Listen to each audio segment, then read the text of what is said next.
జై బోలో గణేష్ మహారాజ్ కి జై శ్రీరామ్. ఇప్పుడు మన ముందు శ్రీ శ్రీ ఆదిత్య పరాశ్రీ స్వామీజీ గారు ఉన్నారు. వారు మన హిందూ ధర్మం కోసం వాడవాడలా తిరుగుతూ ప్రజలను చైతన్యం చేస్తూ హిందువుల ఐక్యత కోసం కృషి చేస్తున్న స్వామీజీని మనను ఉద్దేశించి మాట్లాడాల్సిందిగా కోరుతా ఉన్నాను.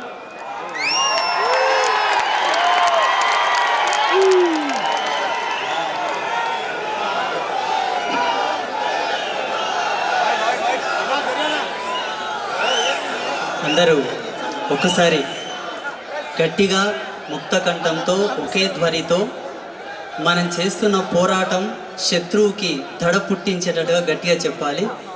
భారత్ మాతా కీ, భారత్ మాతా కీ, భారత్ మాతా కీ, వందే వందే వందే. ఇంకొకసారి నేను రోహింగ్యా భగావ్ అంటాను, మీరు దేశ్ కో బచావనండి. రోహింగ్యా భగావ్, రోహింగ్యా భగావ్, రోహింగ్యా భగావ్. ఈ సమస్య భాగ్యనగరంలో ఒకటే లేదు, భారతదేశం అంతా ఉన్నది. భాగ్యనగరంది సమస్య కాదు, భారతదేశం అంతటిది. అదేవిధంగా రోహింగ్యాలు అనే వాళ్ళు ఇప్పుడు వచ్చి లేరు, 1200 సంవత్సరాల నుంచి భారతదేశంలో చొరబడుతున్నారు.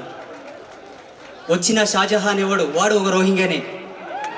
వచ్చినటువంటి అక్బర్ ఎవరు, వాడు ఒక రోహింగ్యనే. వీళ్ళంతెవరు, మన మేనపెద్దమ్మ చుట్టాలా, మన మామూళ్ళ అల్లుళ్ళ. అందుకే ఇప్పటికీ ఈ సమస్యకు ఫుల్ స్టాప్ పడకపోతే మన కింది తరం, మీ మనమంగులు మునిమన్మంగుల వరకు ఏమంటారో తెలుసా? మా తాత పెద్ద ఎమ్మెల్యే ఉన్నాడంట, మా తాత పెద్ద మంత్రి ఉన్నాడంట, మా తాత పెద్ద ముఖ్యమంత్రి ఉన్నాడంట, పనికిరాని కొడుకులు మాకు ఈ గతి పెట్టిపోయిందని తిట్టుకోకుండా జాగ్రత్త పడాలి. అవునా కాదా?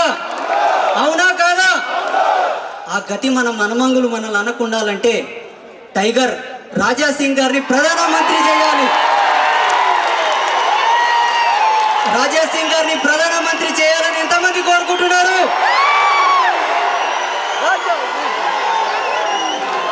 నేను ఒక్క నిమిషం సమయం చాలా తక్కువగా ఉన్నది.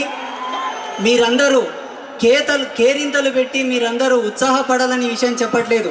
నేను ఒక సన్యాసిని, ఒక బ్రహ్మచారిని. నా జీవిత ప్రయాణం, నా సన్యాస యోగంలో నేను చూసినటువంటి భరతమాత ముద్దు బిడ్డ, వీరుడు, ధీరుడు, శూరుడు, మరో ఛత్రపతి శివాజీ.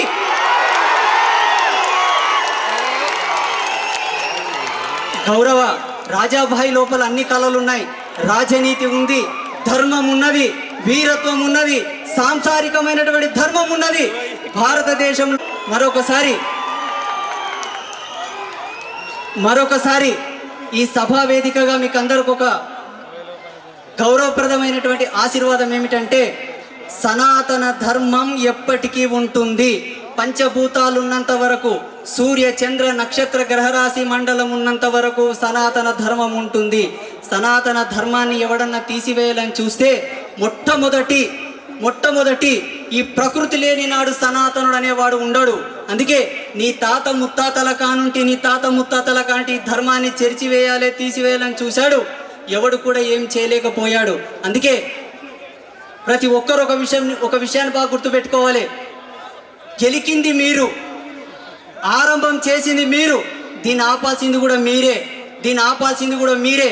మహాభారతంలో పాండవులు యుద్ధం వద్దని చెప్పారు, కౌరవులు యుద్ధం కోరారు, వారే పతనమైపోయారు. రామాయణంలో కూడా రాముడు యుద్ధం వద్దన్నాడు, రావణాసురుడు యుద్ధం కోరాడు, కాబట్టి రావణుడే పతనమైపోయాడు. అందుకే సనాతన ధర్మంలో ఉండేటువంటి మనం అందరం కూడా సామరస్యం కోరే వాళ్ళమే, శాంతిని బోధించే వాళ్ళమే. ప్రపంచానికి యోగా దినోత్సవం ఇచ్చింది మనమే, ప్రపంచానికి ధ్యానం బోధించింది మనమే. మనం ఎప్పుడు కూడా యుద్ధాన్ని కోరకూడదు. ఒకవేళ యుద్ధమే వస్తే హిందువుదే పై చేయి, హిందువుదే విజయం. ఈ విషయాన్ని అందరూ దృష్టిలో పెట్టుకోవాలని కోరుకుంటూ మరొకసారి భారత్ మాతా కీ, భారత్ మాతా కీ.